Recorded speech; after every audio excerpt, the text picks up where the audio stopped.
Amen. Gloire au Seigneur.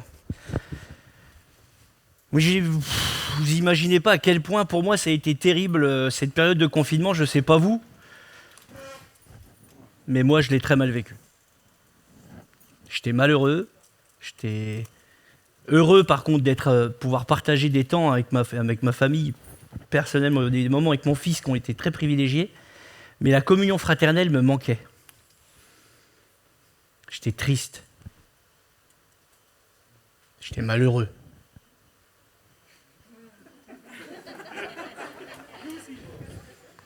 Vous avez vu le temps que vous avez eu? Est-ce que vous remarquez que le poids des mots est quelque chose de terrible dans nos vies? On était enfermés, isolés, seuls. Vous vous rendez compte? Les mots ont un poids dans nos vies qui sont terribles. Vous n'êtes pas d'accord avec ça? Et ce matin, j'avais à cœur de prêcher, et Dieu m'a mis à cœur de prêcher sur les 5 sens. Et j'aimerais commencer par un premier sens, c'est la bouche, le parler, la langue. Et c'est très étonnant comme le poids des mots ont quelque chose de particulier dans nos vies. Je ne sais pas vous, moi je le vis et je l'ai toujours vécu. D'ailleurs, ça fait partie de mon témoignage.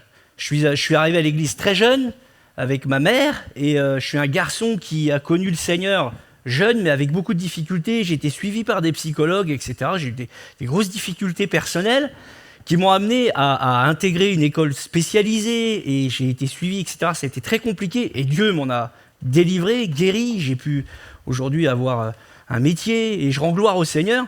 Mais vous savez que ce n'est pas ce qui a été le plus terrible dans ma vie. Le plus gros boulot que le Saint-Esprit a eu avec moi, ça a été de délivrer mon âme du poids des mots que j'ai vécus quand j'étais enfant. Et on dit que c'est pas vrai, qu'une parole dite est une parole dite, mais si vous imaginiez le nombre de personnes que l'on reçoit dans nos bureaux pour prier pour eux, pour les accompagner parce qu'ils ont été maltraités verbalement, parce qu'ils ont été humiliés, rabaissés, et ça c'est quelque chose qui impacte nos vies, et les enfants encore plus, quand on mûrit, on durcit, quoique, parce que même quand on mûrit, une parole qui fait mal, elle fait mal. Après, c'est quelque chose qui a un impact très dur dans nos vies. La parole de Dieu nous dit que c'est de l'abondance du cœur que là. Et alors, ça, c'est pas moi qui le dis, c'est pas un prophète qui le dit, c'est le Seigneur Jésus-Christ qui le dit. Il le dit dans la Bible, et il dit que, il dit en Matthieu 15, versets 10 et 11, il va dire à des Juifs, il va leur dire, alors Jésus appela la foule et il lui dit, écoutez-moi et comprenez-moi bien, ce qui rentre ce n'est pas ce qui rentre dans un homme qui est impur, mais c'est ce qui... Bon, je vais recommencer, hein, excusez-moi. Ce n'est pas ce qui entre dans la bouche qui souille l'homme, mais c'est ce qui sort de la bouche. C'est ce qui souille l'homme. Et me direz-vous, un jour, on rencontre Jésus. Alors, cette rencontre, elle se fait dans le cœur, personnel. C'est une rencontre qui vous appartient. Et on reçoit le Saint-Esprit en nous. Vous êtes d'accord avec ça? Est-ce que vous savez l'importance de l'Esprit de Dieu qui est en vous? Est-ce que vous connaissez sa puissance réellement? Vous savez que le Saint-Esprit qui est en vous donne une puissance? C'est pas donné qu'au pasteur, hein, c'est pas vrai? Non, ça confesse pas beaucoup de la bouche. Hein. Est-ce que vous savez que le Saint-Esprit qui est en vous donne une puissance? Vous le réalisez ça? Et vous savez que du coup, le titre du message de ce matin, avec votre bouche, vous pouvez bénir ou vous pouvez maudire. Vous savez, on ne réalise pas à quel point nos mots ont des conséquences. Alors nos mots, je suis désolé, pourtant la conjugaison, c'est pas du tout mon truc pour ceux qui sont tout proches de moi, et c'est pas les mots aïe aïe aïe j'ai mal, j'ai beau être matinal, j'ai mal, c'est les mots de la bouche. Les mots ont des conséquences. Les mots ont des conséquences sur ce que l'on est, sur ce que l'on vit en Jésus-Christ. Et ça, c'est important de le réaliser. Parce que bien souvent, quand nous sommes entre nous, nous proférons des choses. Nous prononçons des choses. Nous proclamons des choses dans le nom de Jésus. Amen. Vous êtes d'accord avec ça? Vous proclamez? Ça vous arrive de proclamer que Jésus est? Jésus est? Voilà, Seigneur, vainqueur, vivant, alléluia. Alléluia. Et ça, c'est important de le comprendre. Parce que du coup, ça va nous amener... J'aimerais vous faire prendre conscience, par l'Esprit, dans le nom de Jésus, que vous êtes gagnés par l'Esprit de Dieu ce matin pour bénir avec votre bouche. Amen. Pour proclamer avec votre bouche. Pour apporter de la grâce autour de vous. Souvent, les gens, comme j'en fais partie, comme moi, ont eu l'occasion de prononcer des choses qui ont eu même des conséquences sur la vie des gens. C'est dur à entendre ça, et c'est dur à réaliser. J'ai grandi avec un papa, alors attention, quand je donne mon témoignage, mon père a rencontré Jésus, il a changé après. C'est devenu quelqu'un qui nous a aimés, qui nous a éduqués en tout cas, moi, il m'a éduqué dans les voies du Seigneur. Mais avant ça, il a passé sa vie à m'expliquer que j'étais un bon à rien et que je ferais rien de ma vie. Et vous avez des gens comme ça, dans la foi, dans le Seigneur, ils sont convaincus que s'ils disent à l'autre le contraire de ce qu'il doit entendre, ça va le réveiller. T'es un mauvais chrétien. Tu pries pas, tu lis pas ta Bible. Tu fais pas ci, tu fais pas ça. Et t'es pas comme ci, et t'es pas comme ça. Oh, c'est des paroles qu'on commence à entendre beaucoup, ça, non? Vous connaissez pas ça? Dans les couples, c'est pareil. Dans les couples, c'est pareil. On va plus vite expliquer à l'autre ce qu'il n'est pas que ce qu'il est. Avec nos frères et sœurs, c'est pareil. Quelqu'un va nous parler d'une situation, on va lui expliquer ce qui n'a pas été. Vous savez, les conséquences des mots sont quelque chose de très lourd dans nos vies. J'essaye d'insister parce que c'est pour moi l'essence même de la vie chrétienne. Les mots sont une puissance que Dieu nous donne. Est-ce que vous voulez qu'on regarde ce que la parole de Dieu dit au travers de ça? On va regarder ensemble. Plutôt que de parler, on va lire la parole de Dieu. D'ailleurs, regardez, on interprète et on dit que la Bible est la parole de Dieu. Vous êtes d'accord avec ça? Alors déjà, pour commencer, on peut lire dans Genèse 1, verset 3, Dieu dit que la lumière soit et la lumière fut. Il le dit comment? En parlant. Ensuite, vous avez des termes dans 2 Pierre 3, verset 5 qui disent « Dieu, par sa parole, a créé autrefois le ciel et la terre. » Dieu, par sa parole. Alors, vous savez, j'aimerais vous rappeler quelque chose, c'est que nous parlons de qui est Jésus, du Saint-Esprit qui vit en nous. Jésus-Christ est en nous, nous l'avons reçu. Ce n'est pas ni de la méthode Coué, ni du développement personnel. Pour réaliser et pour comprendre ce que je suis en train de vous apporter, il faut connaître Jésus-Christ. Il faut l'avoir reçu dans sa vie. Ça, c'est important. Parce que sinon, la prédication que je vais vous faire, vous allez avoir le sentiment d'entendre du développement personnel pour le business, pour ceci, pour cela, alors que pas du tout. C'est l'action du Saint-Esprit qui est en nous. La Bible dit que l'Esprit de Dieu témoigne à mon esprit que je suis enfant de Dieu. Répétez après moi. L'Esprit de Dieu témoigne à mon esprit que je suis enfant de Dieu.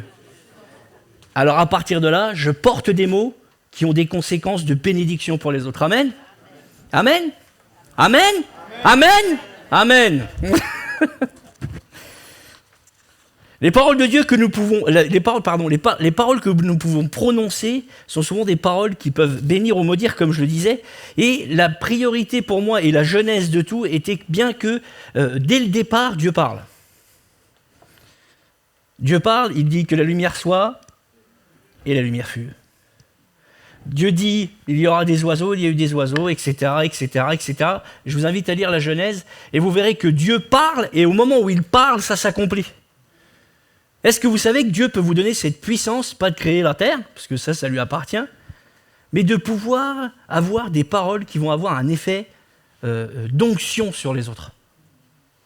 Vous savez ça? Et souvent, ça nous amène à réfléchir, et j'ai pris... Alors, il y a tellement de passages bibliques où on pourrait prendre ce contexte sur la parole de ce qui est dit, etc. Et j'ai pris quelques passages pour qu'on puisse les regarder ensemble et réfléchir aux conséquences du poids des mots. Il y avait une pub qui disait « Le poids des mots, le choc des photos ». Vous avez connu ça? C'était très drôle, parce que je trouvais que c'était intéressant. Le poids des mots est quelque chose de très dangereux ou alors de très merveilleux. J'ai écrit aussi que les mots, c'est comme une graine qu'on plante. Et avant de lire le premier texte et de réfléchir sur ce premier texte biblique, je voulais vous dire que chaque mot que nous prononçons autour de nous est quelque chose que l'on sème chez quelqu'un qui peut avoir un attrait bénéfique ou maléfique. C'est dur à entendre, ça. Hein. Et tout à l'heure, je vous donnais mon témoignage et j'en ai pas fini, excusez-moi, parce que ça fait un moment que je n'ai pas prêché, donc il faut que je retrouve un peu mes repères. Pardonnez-moi si c'est un peu décousu. Mais on va laisser faire le Saint-Esprit d'ailleurs. Mais ce qui est important de comprendre, c'est que des paroles qui sont prononcées, qui sont dites, peuvent détruire quelqu'un. Et vous avez deux possibilités. Quand on ne connaît pas Jésus, ça vous transforme. Ça vous transforme en quelqu'un de dur. Moi, je sais que j'ai grandi, pas comme quelqu'un de dur, mais quelqu'un qui s'est toujours senti dévalorisé. Alors du coup, j'ai eu une attitude qui a accompagné ça, un comportement, des sentiments, le besoin de reconnaissance. Tout ça, ça s'est démultiplié derrière ces paroles qui étaient « t'es naze, tu sers à rien », « t'es un boulet, t'as du mal, c'est compliqué, qu'est-ce qu'on va faire de toi ?» Tatati, tatata. Et c'est marrant parce que j'ai connu ces phrases-là avant d'être chrétien, j'ai connu ces phrases-là pendant que je découvrais Jésus et que je grandissais en tant que jeune chrétien, jeune dans la foi. On appelle ça des bébés spirituels. Je suis devenu ado spirituel, j'ai encore entendu ces phrases-là, et encore il n'y a pas longtemps, on m'a expliqué que j'y arriverais pas. Dans tout ce que j'ai vécu, on m'a toujours dit « tu n'y arriveras pas, c'est comme ça ». Mais aujourd'hui, je sais en qui je crois. Et je vais vous dire des choses que vous allez avoir du mal à entendre, mais bien souvent, j'ai eu des conversations avec des chrétiens et des non-chrétiens, et quand j'ai fini de parler avec eux, j'ai lié au nom de Jésus les paroles que les personnes avaient contre moi. Je l'ai fait. Et je ne vous l'ai pas dit. Je n'ai pas dit, pendant que tu me parlais, je n'ai pas dit, que Jésus, là. Non, je suis parti et j'ai dit dans mon cœur, je refuse ces paroles en ton nom, Jésus. Je sais qui je suis, je sais ce que tu as fait de moi, et je sais ce que Dieu veut pour vous aussi. Il veut vous bénir. Il veut vous accompagner dans vos projets. Il veut vous sanctifier. Ouais. Il vous a justifié, alléluia. Nous sommes justifiés. Le pasteur José en parlait tout à l'heure. J'aime ce verset de Éphésiens 2, verset 8 qui dit « Cela ne vient pas de... » Enfin, c'est la fin du verset, c'est écrit la justification, cela ne vient pas de vous, c'est le don de Dieu. Amen. C'est le don de Dieu, il a donné son Fils pour nous. Et quand on le sait ça nous rend fort en Jésus. Amen. C'est pour ça qu'il faut refuser ces paroles. Refuser des gens qui peut-être à un moment donné viendraient à parler avec vous, et peut-être parce qu'ils se sentent mal, j'en sais rien, vous parlez... Vous savez, je vous fais un sketch. J'ai vu une fois, j'ai eu l'occasion de participer à une conversation entre deux chrétiens. J'ai vu deux chrétiens se parler. Il y en avait un qui avait eu une promotion et l'autre qui galérait dans son boulot. Mais qui galérait grave. Et j'étais là avec eux, puis on rigolait et tout. Puis le frère, il arrive, puis il dit « Ah, regardez, je suis trop content et tout. Là. Il s'est passé ça au boulot. Là. J'ai eu une promotion. » Et j'ai vu l'autre frère se mettre en colère. Puis commencer à lui dire « Ouais, machin, c'est toujours pareil. » Et puis d'ailleurs, il a été même très dur avec le frère qui était en face. Et je suis resté entre les deux, je me suis dit, qu'est-ce que je fais? Qu'est-ce que je dis? Mais j'étais surpris de voir cette réaction aussi dure. Et après, j'ai pu comprendre, même si c'est difficile, pour celui qui devait se réjouir, avec celui qui se réjouit normalement. Parce qu'il y a ce que la parole de Dieu dit, et puis il y a ce que nous vivons en vrai. Et notre objectif premier aujourd'hui, c'est de lier les deux au maximum dans nos cœurs, et de réussir à vivre avec les deux. Ça, c'est là où le deuxième mot qui est moins drôle dans la foi, la sanctification vient dans nos vies. C'est moins drôle. Il faut qu'on apprenne à lutter contre notre propre personne pour faire laisser entrer le Saint-Esprit dans ces domaines pour qu'il puisse, lui, commencer à nous aider à devenir quelqu'un qui va se réjouir avec celui qui se réjouit. Amen. Et ça, c'est important. Mais on va voir plusieurs passages où on a vu Dieu, des fois, mettre des conséquences sur la vie des gens. Parce que les gens se sont mis tout seuls dans cette position. On peut regarder par exemple Zacharie dans la Bible. Et on va lire un premier passage dans Luc 1, verset 11 à 20. Zacharie, c'est très surprenant ce qu'il a vécu par exemple. Moi j'étais un peu étonné, je relisais ce passage, ça faisait très longtemps que je n'avais pas lu cette partie. Et au verset 11, il est écrit « Alors un ange du Seigneur apparut à Zacharie et se tint debout à droite de l'autel des parfums. Zacharie fut troublé en le voyant, et la frayeur s'empara de lui. Mais l'ange lui dit « Ne crains pas, Zacharie, car ta prière a été exaucée. » Alléluia. « Ta femme, Élisabeth, t'enfantera un fils, et tu lui donneras le nom de Jean. Il sera pour toi un sujet de joie et d'allégresse. » Alléluia. « Et plusieurs se réjouiront de sa naissance. » Amen. Voilà un bébé qui commence la vie en étant le bienvenu. C'est important ça. Hein? C'est important qu'un enfant soit le bienvenu. Quoi qu'il se passe d'ailleurs. Qu'il soit fils d'un couple qui ne s'est pas marié, quand on est des vieux chrétiens là. Ils ne sont pas mariés, ils ont déjà un enfant. Mais cet enfant, lui, il a quelque chose à voir avec ça. Qu'est-ce qu'il a à voir ce gosse avec ça? Je vais mettre beaucoup plus dur. Même si demain il y a eu un inceste, l'enfant qui arrive, il a quelque chose à voir avec ça? C'est important de comprendre les mots que l'on sort de nos bouches des fois très rapidement, qu'on peut avoir. Car il sera grand devant le Seigneur, amen. Il ne boira ni vin ni liqueur enivrante, et il sera rempli du Saint-Esprit dès le sein de sa mère. Il ramènera plusieurs des fils d'Israël au Seigneur leur Dieu. Il marchera devant Dieu avec l'esprit et la puissance d'Élie pour ramener les cœurs des pères vers les enfants et les rebelles à la sagesse des justes, afin de préparer au Seigneur un peuple bien disposé. Alléluia. Bon ben voilà déjà, c'est sympa non pour commencer la vie, d'avoir des paroles comme ça données sur la vie d'un enfant. Zacharie dit à l'ange, alors j'aimerais qu'on se mette dans la. Enfin, vous avez déjà un ange qui vous a parlé, vous? Moi, j'ai déjà entendu des voix. J'ai jamais parlé face à face avec un ange, mais comme ça, en le voyant. On se remet dans le contexte. Vous avez un ange devant vous qui est devant l'autel des parfums. L'autel des parfums, c'est ce qui remontait à Dieu comme une bonne odeur. C'est comme les prières que nous faisons aujourd'hui. C'est comme une bonne odeur qui arrive au Seigneur. L'ange est là. Il parle à un ange, et l'ange parle au nom de qui? Il parle bien au nom de Dieu. Non, vous êtes d'accord avec ça jusque-là ou pas? Alors, regardez ce que Zacharie va lui répondre. Zacharie dit à l'ange, « À quoi reconnaîtrais-je cela? Car je suis vieux et ma femme est vieille. » Il dit avancée en âge, mais il veut dire qu'elle est vieille. L'ange lui répondit, « Je suis Gabriel, je me tiens devant Dieu. J'ai été envoyé pour te parler et pour t'annoncer cette bonne nouvelle. » Et là, regardez ce qui va se passer. « Et voici, tu seras muet et tu ne pourras parler jusqu'au jour où ces choses arriveront parce que tu n'as pas cru à mes paroles qui s'accompliront en leur temps. » Un ange parle au nom de l'Éternel à Zacharie. On sait qui était Zacharie. Zacharie, c'était un homme de Dieu. Dieu, au travers des paroles qu'il va avoir négatives, va lui dire, puisque c'est comme ça, puisque moi, Dieu, j'ai prononcé des paroles, des bénédictions pour ton fils, je vais te couper la chique pour que toi, tu n'aies pas de paroles négatives sur ton enfant.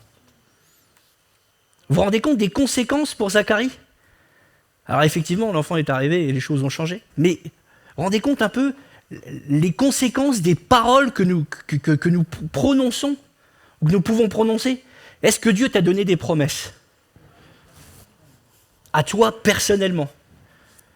Moi, je considère toutes les promesses de la Bible comme des promesses personnelles pour ma vie. Pas vous? Amen. Merci. Moi, je considère la parole de Dieu comme une promesse vivante. Jésus revient. Amen. Jésus revient. Jésus dit, ils imposeront les mains aux malades et les malades seront guéris, et les malades sont guéris. Amen. Je vais vous donner un témoignage encore.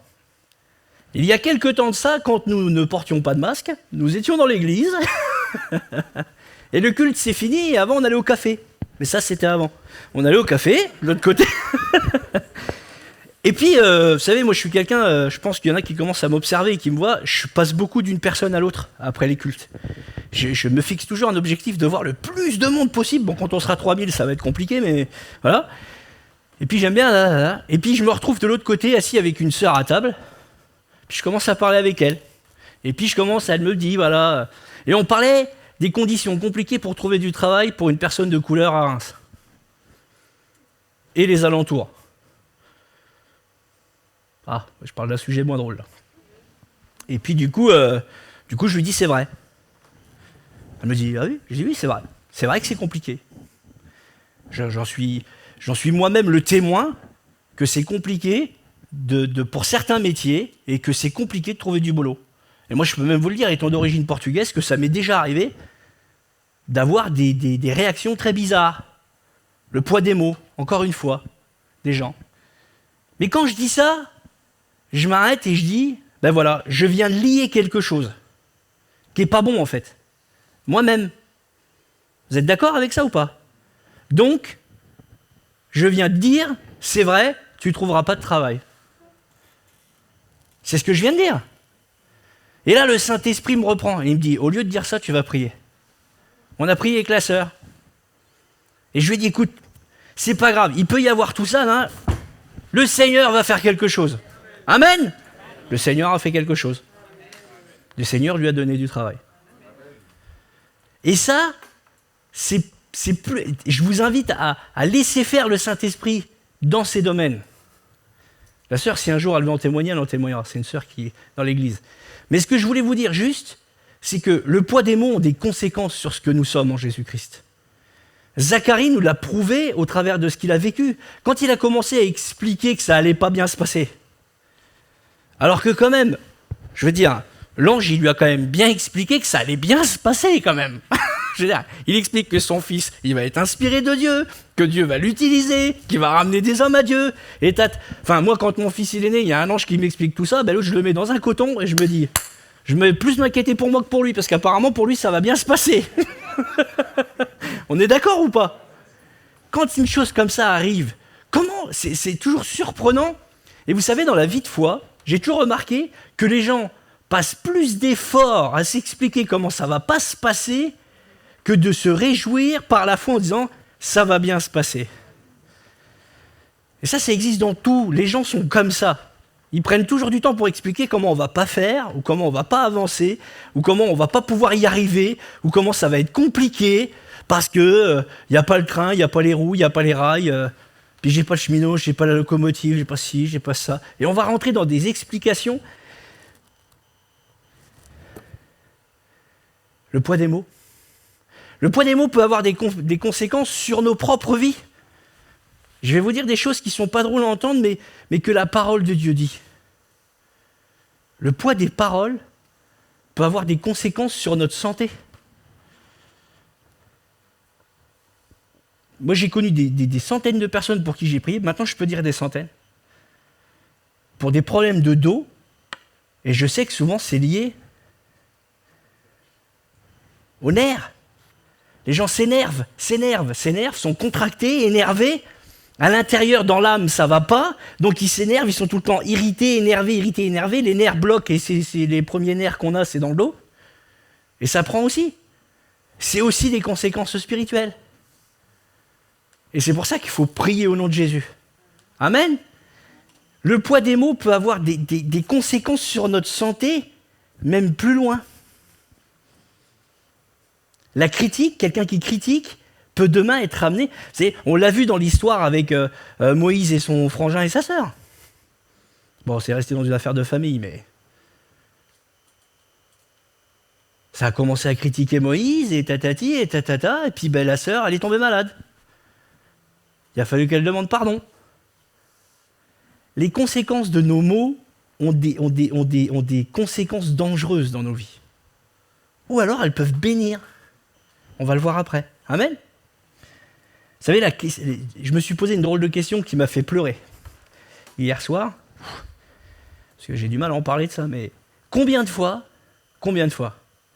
j'ai proféré des paroles qui ont eu des conséquences sur la vie de mes frères et sœurs? Combien de fois? J'ai pas les larmes qui tombent parce que j'ai beaucoup pleuré cette nuit. Combien de fois dans ma vie j'ai dit des choses qui n'étaient pas des bonnes choses pour mon frère et mes sœurs? Combien de fois? Quelles conséquences ça a eu sur leur vie? Et le Seigneur, il m'a dit, écoute, tu vas te calmer, va falloir que tu t'arrêtes, parce que j'étais en train de me plaindre, de me complaindre. Et il me disait, mais tu te plains, mais c'est ton cœur, c'est ton âme. Moi, je vais t'aider à changer. Mais il a fallu des années durant, il y a un travail. Combien de fois j'ai été jaloux, envieux, critique, juge, avocat, plaignant aussi, des fois, ça m'est arrivé. Combien de fois? Combien de fois j'ai proféré, j'ai dit des choses qui ont eu des conséquences négatives? Il y a des fois, j'ai manqué de foi pour ma femme, pour mon fils, pour mes frères, mon frère, ma sœur. Combien de fois? Ce matin, je parlais avec un frère qui est ancien dans la foi et qui lui m'a dit, je te dis ça, c'est pour t'encourager. Je t'ai touché ce matin. Il m'a encouragé. Il m'a dit, ce que tu vis, ça vient de la présence de Dieu. C'est Dieu qui le veut pour ta vie. C'est bon ça d'entendre ça, non? Amen. Il faut aussi savoir entendre quand ça ne vient pas de Dieu. Si c'est un homme de Dieu reconnu, il y a des fois, ça peut ne pas venir de Dieu, ce qu'on vit. Ça peut peut-être être un peu mes pensées personnelles. Pas beaucoup, ça arrive de temps en temps. Mais le poids des mots est important, amen. J'aimerais nous inviter, parce que je rejoins José sur le fait que je pense qu'on est tous pareils, à être très attentifs à nos paroles, parce qu'elles ont des conséquences. Toutes nos paroles ont des conséquences. J'aimerais qu'on regarde un deuxième passage. Je pense que c'est l'un des passages les plus parlants sur ce sujet. J'aimerais vous parler du peuple d'Israël quand il est sorti d'Égypte. Si vous aimez les passages d'Exode, et je me suis mis à la place de Moïse, sans prétention aucune. Hein. Je parle dans l'esprit, dans l'état d'esprit. Le gars, il a passé des années à entendre des gens se plaindre. Se plaindre, se plaindre et se plaindre. Et là, on peut voir un premier passage. C'est Exode 15, verset 24. Le peuple, alors vous savez, j'ai un peu raccourci, je vous invite à lire un peu l'Exode. Si vous voulez voir un petit peu ce passage, c'est intéressant. Tout le passage où le peuple d'Israël sort d'Égypte, un peu les conséquences qu'il y a eu, ce qui s'est fait. Parce qu'il y en a eu des rébellions, des mouvements, des changements de situation, etc. Et là, on voit dans Exode 15, verset 24, il est écrit que le peuple murmura contre Moïse en disant « Mais que boirons-nous » Exode 16, verset 3, on va aller un peu plus loin pour vous montrer comment les gens, sur leurs paroles, peuvent avoir des murmures ou des paroles qui sont négatives. Les enfants d'Israël leur disent « Que ne sommes-nous pas morts par la main de l'Éternel dans le pays d'Égypte, quand nous étions assis près des pots de viande, quand nous mangions du pain à satiété ? Car vous nous avez menés dans ce désert pour faire mourir de faim toute cette multitude. » Pour faire simple, le peuple de Dieu était sous un régime esclavagiste, ils étaient fouettés, ils étaient...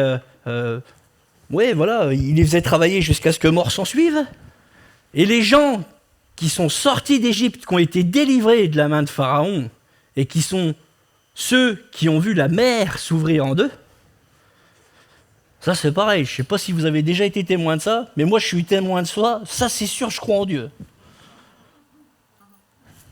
Ils ont suivi Moïse, Moïse a fait divers miracles, et encore une fois,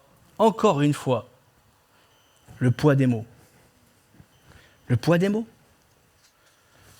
La vraie question, c'est comment c'est possible qu'un jour on puisse dans notre cœur devenir des gens qui voyons la main de Dieu sur notre vie, qui voyons Dieu agir. Mais Dieu agir, la première fois où j'ai dû agir, est-ce que vous savez quand ça s'est passé dans ma vie? Je vous l'ai déjà témoigné ou pas? Maman, tu te rappelles du moment où Dieu a agi dans ma vie? C'était quand? Mais c'est quand j'ai compris ce qu'il avait fait sur la croix. C'est ça qui a été le plus grand moment de ma vie. C'est quand j'ai réalisé le sacrifice de Jésus sur la croix. Ça reste le plus beau moment de ma vie. D'avoir compris qui était Jésus, ce qu'il avait fait pour moi. Après, il y a eu plein de bons trucs. Il y a eu des trucs moins drôles aussi. On en parle moins de ceux-là. Vous avez remarqué ? On parle souvent des moments les moins drôles, c'est pas drôle. Il y a eu plein de belles choses.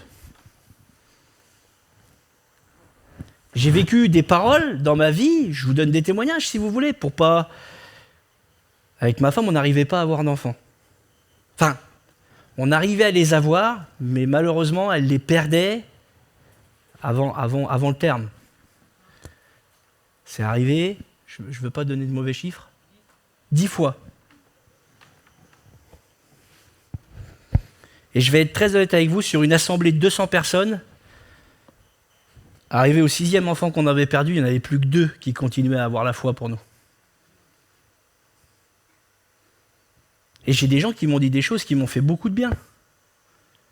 J'ai des gens qui m'ont encouragé. Il n'y en avait plus que 2, sur 200 personnes. Parce que les gens, à un moment donné, n'osent plus dire. Vous savez, c'est la loi de la rétractation.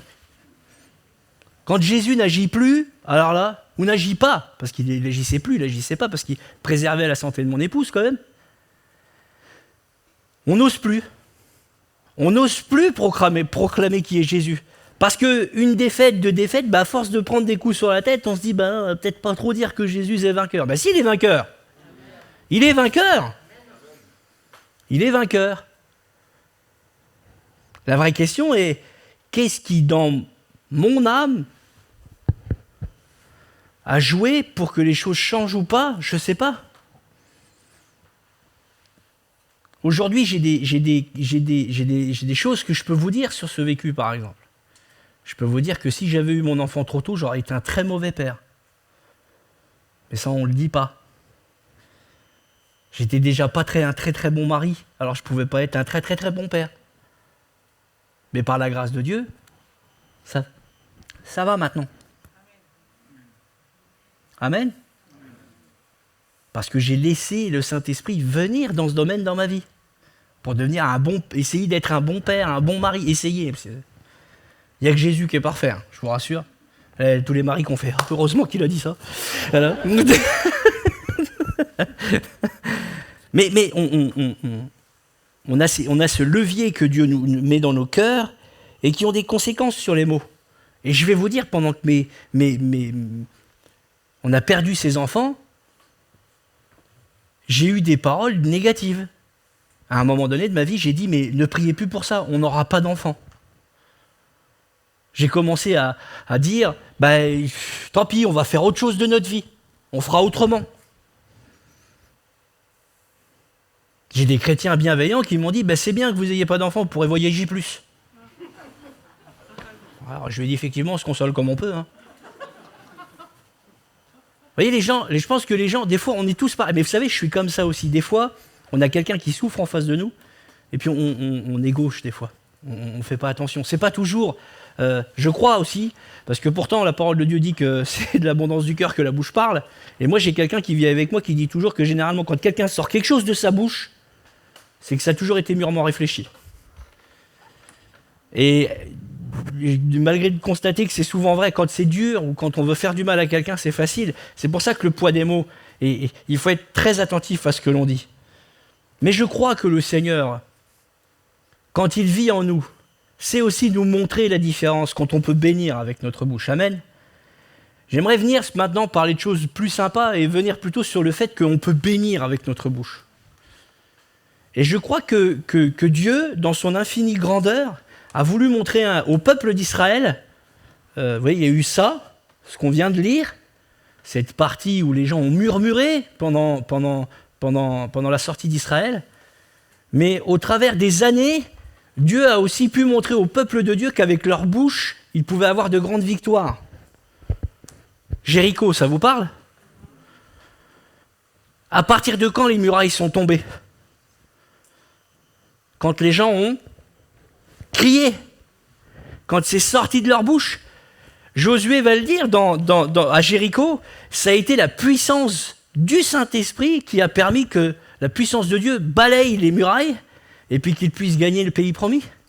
C'était encore une fois l'exemple même que Dieu nous montre qu'au travers de la bouche des gens, la puissance de Dieu peut s'accomplir. Au travers de votre bouche, la puissance de Dieu peut s'accomplir. Ah. Au travers de votre bouche, la puissance de Dieu peut s'accomplir. Et moi, je vous dis qu'en tant que témoin de Jésus, je veux bénir et pas maudire. Je veux encourager. Je veux me réjouir pour les gens qui marchent dans le Seigneur. Et je crois que Dieu a de grands projets pour vos vies. Si vous en chopez de l'orgueil, c'est votre problème, c'est plus le mien. Mais moi, je crois que Dieu a de grands projets pour vos vies. À chacun d'entre vous. Il a un plan spécial, unique. Tu es unique. Dieu a prévu quelque chose de spécial pour ta vie. Et moi, je le crois dans le nom de Jésus. À n'importe quel âge. C'est jamais fini de vivre avec le Saint-Esprit. Jamais. C'est fini quand Dieu décide de nous reprendre. Et ça, c'est important. Amen. Jéricho, Josué 6, verset 1 à 5. Il est écrit, on va le lire ensemble.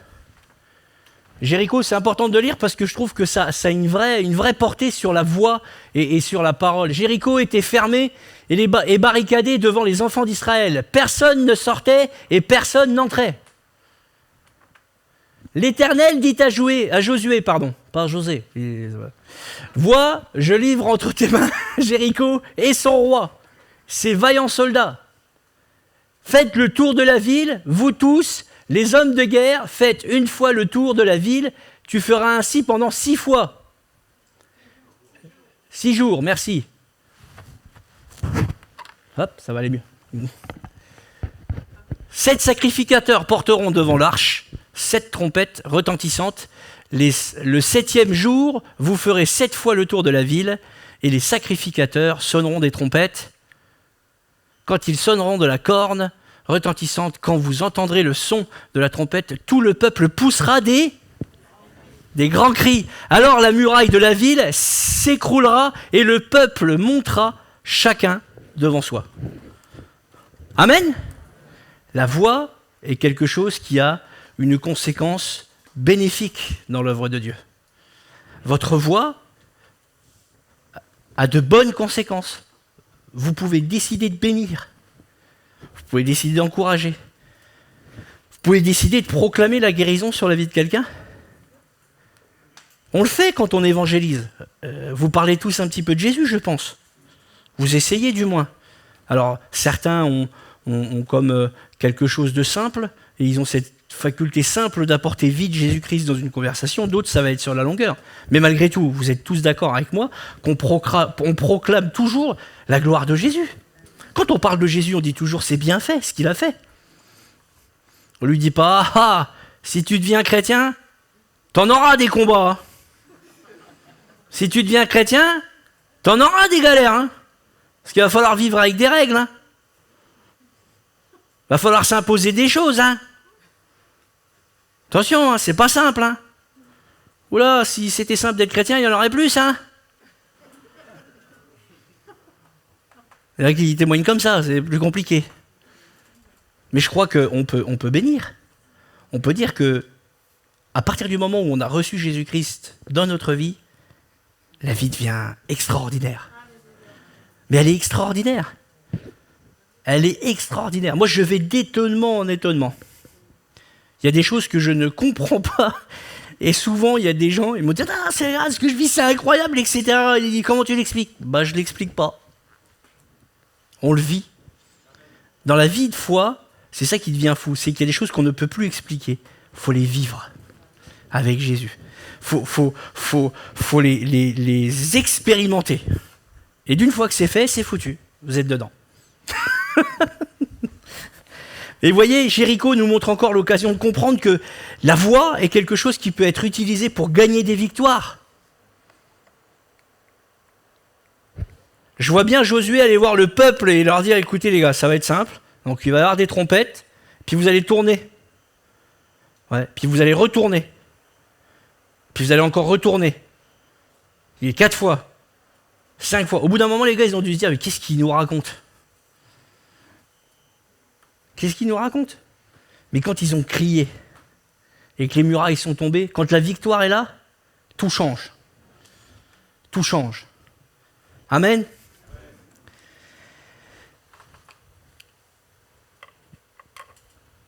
En fait, je crois qu'il est nécessaire d'inviter le Saint-Esprit à ce que nous puissions tous avoir une attitude spirituelle dans nos paroles. Je crois que c'est important. Je voulais appuyer sur ce sujet parce que c'est demain ce qui, pour nous, va nous faire grandir dans la foi. Vous savez, je suis convaincu qu'il y a des moments spirituels dans la vie comme ça où notre état spirituel s'arrête à cause de ça. Pour l'avoir vécu. J'ai des combats que je n'ai pas gagnés pendant des années parce que ma bouche ne proclamait pas Jésus. Mon corps n'était pas en accord avec le fait que c'était possible par la foi. Et souvent, on est tous comme ça. On minimise les choses. On met le Saint-Esprit dans une boîte, dans nos paroles. Alors, on est d'accord que Jésus a ouvert la mer en deux, mais on n'est pas d'accord que Dieu peut guérir ma mère du cancer. C'est un exemple que je donne. On peut être d'accord qu'il s'est passé plein de choses dans la vie des autres, mais c'est bien pour lui. Ah, puis lui, c'est possible parce que lui, je sais pas, il est plus, c'est un chrétien 10 sur 10, lui. Il y a des chrétiens top. Puis il y a des chrétiens sous-top, isotop, en bas top, pas top, et flop. Ouais, voilà, c'est ça, et flop. Je suis toujours très étonné. Ça n'a rien à voir. Il y en a, ils ont décidé d'avoir une foi d'enfant avec Dieu. D'être tout petit devant Dieu. Et de dire, moi je peux pas, mais toi tu peux. Et souvent on voit la gloire de Dieu au travers des paroles des gens quand on est dans le lâcher-prise. Quand on veut plus contrôler. Quand on veut plus expliquer. Quand on veut plus dire, je vais faire alors 10 prières à un genou devant l'autre à 4 pattes, puis après je vais faire une roulade, puis après je vais mettre en planche, mais on laisse faire Dieu.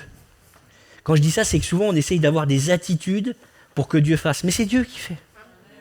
C'est Dieu qui fait. Nous devons veiller sur nos cœurs, nos paroles, nos actions. Nous devons proclamer. Moi, je proclame que je verrai notre pasteur André avec sa femme dans cette église. Je proclame que bientôt, il n'y aura plus assez de chaises dans cette église. Pas parce qu'elles auront cassé, parce qu'il y aura des chrétiens dessus. Amen. Et sans distanciation. Sans scotch, plus de scotch, on arrêtera le scotch et les masques. Je proclame que Jésus est celui qui règne dans cette église. Je proclame que Jésus va faire de vous des chrétiens extraordinaires dans la foi. Mais des chrétiens qui serviront le Seigneur pour ses bienfaits à lui, pas les vôtres. Parce que ce qui compte dans notre vie, c'est que Dieu soit proclamé, c'est que Dieu règne, c'est que lui ait la gloire, c'est que lui soit le roi des rois. C'est que ce soit lui qui dirige les choses, lui qui décide. Alors après, oui, peut-être que pour certains, il va se passer des choses plus dingues que d'autres. Mais tout est dingue dans le Seigneur, tout est extraordinaire. Moi, vous savez, une fois, j'ai entendu une sœur qui témoignait, je me rappelle, et ça a été sujet de moquerie. Hein. Et il y a une sœur qui avait témoigné qu'elle avait prié pour avoir des chaussettes pour ses enfants. Puis moi, j'étais dans la foule comme ça, et j'étais chrétien comme vous, et je suis toujours chrétien comme vous. Mais là, à l'époque, j'étais beaucoup plus jeune dans la foi, et j'étais assez chambreur. J'ai beaucoup changé depuis. Et j'aimais bien embêter les gens, mais toujours de bon cœur. Je suis sincère avec vous, j'aimais les gens, et voilà. Par contre, il y a un truc qui m'a déplu, c'est que quand cette sœur a fini de témoigner, à la fin du culte, les gens se sont moqués. Et moi, ça m'a posé un problème. Parce que je crois que Dieu est le Dieu des toutes petites choses comme des grandes choses. Peu importe, je pense que la foi de cette sœur a été 10 fois plus grande que ceux qui se moquaient. Parce qu'elle a prié, puis elle les a eues, ces chaussettes. Ouais, on rigole, mais là, Dieu a répondu. Puis il y avait des fois des chrétiens avec qui je discutais, ils avaient l'air de galérer dans certains sujets. Je ne les juge pas.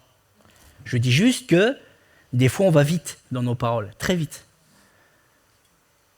Et moi, j'avais quelqu'un en face de moi qui se réjouissait parce que Dieu avait agi dans sa vie. Vous voyez, ça me posait un problème. Moi, je crois que Dieu est aussi grand dans les toutes petites choses du quotidien comme dans les grands miracles. Et vous savez, pour moi, Dieu est le Dieu du quotidien. Et le Dieu qui agit dans les toutes petites choses, toutes simples. Et des fois, on ne réalise pas à quel point Dieu est tellement bienveillant que des fois, il a mis des petites choses sur notre route, des gens, des personnes. Hier, je mangeais avec des personnes que Dieu utilise pour aider ma mère. Et je me réjouissais, parce que je me disais, mais tiens, c'est dingue. Ces gens-là, on ne les connaissait pas, etc. Et nous, comme on vit un peu à distance, eh ben, ce sont des gens qui sont bienveillants. Je crois que c'est Dieu qui les a amenés là. Amen. Et ma mère, elle ne se rend pas compte qu'il y a des gens comme ça qui la bénissent autour d'elle. Mais je suis heureux pour elle, parce que je me dis, mais c'est beau, parce que... Puis elle sait que le Seigneur agit, mais c'est un témoignage que je vous donne. Comme d'autres, comme vous, vous avez des gens autour de vous que Dieu a mis sur votre route, vous n'avez pas compris. Ils sont venus à un instant T dans votre vie, il s'est passé un truc extraordinaire, puis ils sont repartis. Puis on les a plus revus. Mais ça, c'est des anges de Dieu que Dieu amène. Amen. Et ça, plus il nous en envoie, mieux c'est. Hein, on est d'accord? Amen. Après, vous avez des attitudes. Et je voulais vous parler d'une attitude de foi. Et j'aimerais vous parler d'une femme qui a un peu impacté, je pense, moi, ce passage a impacté mon cœur dans l'attitude. Parce que je crois qu'aussi, des fois, notre attitude bien disposée nous amène aussi, dans notre attitude, à avoir des paroles. Vous savez, c'est pas que la voix, il y a aussi notre attitude qui va avec. Et cette femme, c'est une femme qui a décidé, c'est la femme de Sunem. On va le lire dans 2 Rois 4, verset 16.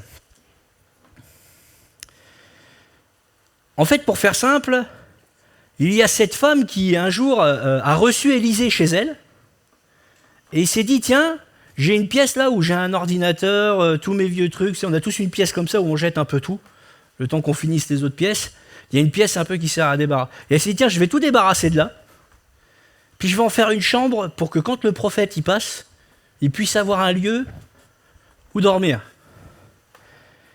Et Élisée, touché par cette femme, va dire... Élisée dit à cette femme, à cette même époque, l'année prochaine, tu embrasseras un fils. Et elle dit non. Mon Seigneur, homme de Dieu, ne trompe pas la servante. Ne trompe pas ta servante, excusez-moi. Elle a dit ça, parce que je crois que j'ai mis les 2 versets à l'envers, excusez-moi. Et en fait, cette femme a eu cette réaction qui a été très surprenante, mais en fait, vous avez des gens comme ça dans la foi, et c'est là où on a besoin du Saint-Esprit. Ils ont des attitudes inverses de ce qu'ils disent. Ils bénissent en action, mais en parole, ils restent encore en réserve. Ils vont encore dire des choses qui sont un peu... Vous voyez ce que je veux dire ou pas? Un peu difficiles. Ils vont manquer... On va avoir le sentiment qu'il manque de foi, mais pas dans son attitude. Est-ce que vous comprenez ce que je veux dire? Il y a des fois, on va se mettre dans des positions, on va avoir la foi dans la position où on se met, mais moralement, c'est compliqué. Et si vous voulez voir des passages comme cela, lisez les psaumes. David était un homme souvent comme ça. Il se mettait dans des positions, mais il avait un cœur pour Dieu. Mais des fois, il prononçait des paroles de tristesse. Si vous voulez lire ça, le plus grand dépressif que la Bible ait porté, c'est quand même David. Vous voyez, il avait des paroles très, très, très, très, très tristes, mais il gardait cette position pour Dieu. Son cœur était préservé. La parole, je reviens au passage que je vous lisais au début, c'est de l'abondance du cœur que la bouche parle. Et quand la bouche a parlé, ou elle ne parle pas, nous avons des attitudes, toujours, et ces attitudes ont des conséquences. Et cette femme, elle va avoir une conséquence extraordinaire dans sa vie, c'est que elle va décider, je vous laisserai lire le passage en entier si vous le voulez, de se mettre en position pour être bénie par Dieu. Elle va prendre soin de l'homme de Dieu. Plus tard, ce fils que Dieu lui aura donné, il va tomber malade. Et de nouveau, Dieu va la bénir. Parce qu'elle a pris des positions pour Dieu. Est-ce qu'on prend des positions pour Dieu? Est-ce que dans nos actes, nous prenons des positions pour Dieu? Par exemple, le premier truc qu'on m'a dit au boulot quand je suis arrivé, c'est « T'as vu les évangéliques, le Covid ?» Ah! Alors il y a tout type d'attitude selon les personnes. Moi, je ne suis pas à Mulhouse. On peut se défausser. Ou alors, il y a une deuxième attitude. Oui, effectivement, c'est un cluster, et alors? Il n'y en a eu qu'un en France? Ah ben non. Vous savez, c'est ça la foi. La foi, c'est prononcer des choses qui proclament Jésus-Christ et qui auront des conséquences dans notre vie. Quelles sont les conséquences de ce qui s'est passé? Qu'est-ce que j'en retire en tant que chrétien? Comment je me positionne? Qui suis-je en Jésus? Qu'est-ce que je dis? Alors heureusement, nous avons un Dieu qui est bon pour nous. Nous avons un Dieu qui pardonne. Mais la parole de Dieu nous dit aussi qu'il faut être très attentif à nos paroles. Il faut être très attentif à ce que nous sommes, à ce que nous vivons, comment nous le vivons. Après, vous avez des passages beaucoup plus intenses sur la bouche. Philippiens 4,8 dit « Enfin, frères et sœurs, nourrissez vos pensées de tout ce qui est vrai, noble, juste, pur, digne d'amour et d'approbation, et tout ce qui est vertueux mérite louange. » D'où sort la louange ?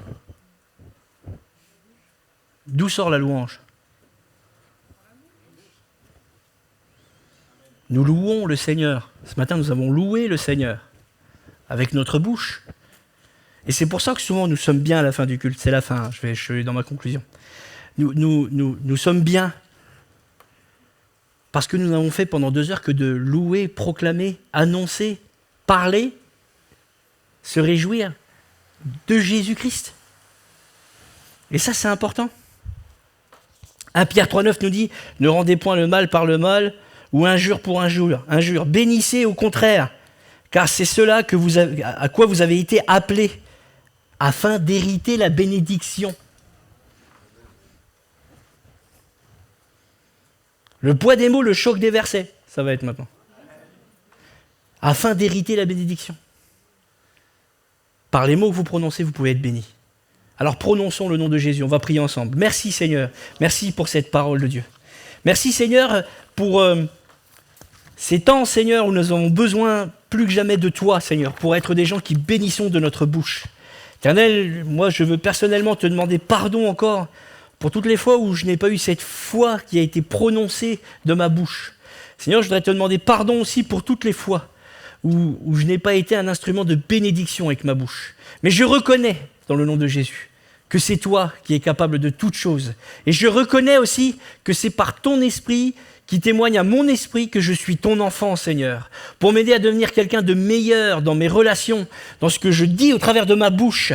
Merci Éternel de bénir chaque frère ici, Seigneur, présent, chaque sœur ici présente, et de leur donner vraiment, Seigneur, cet amour complet au travers de ce que nous pouvons donner, Seigneur, de notre bouche. Préserve-nous, Seigneur, de toutes ces paroles qui ne te sanctifient pas, Seigneur, et donne-nous l'occasion, Seigneur, de vivre des choses dans le domaine du Saint-Esprit, pour être de ceux qui pourront bénir et proclamer le nom de Jésus. Amen.